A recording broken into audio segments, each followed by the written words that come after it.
అన్నమాట. చూడండి ఫ్రెండ్స్ ఎంత ప్రశాంతంగా ఎంత పచ్చగా ఉందో. సో ఒక టూ టైమ్స్ అయితే వర్షం పడింది. ఎంత ఎక్సలెంట్ అయింది చూడండి. అడవి ప్రదేశం అయితే మస్తు నచ్చింది నాకైతే. చూడండి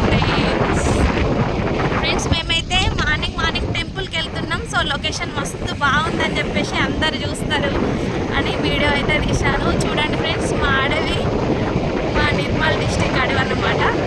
వావ్ ఎక్సలెంట్. ఇంత ప్రకృతి ఎంత బాగుంటుంది. ప్రకృతి అనేది దీనికి మించిన ఆనందం అయితే ఉండదు. ఇంకా మనము ఎన్ని డబ్బులు పెట్టినా కానీ ఇలాంటి ప్రకృతిని మనం తీసుకురాలేము. ఇది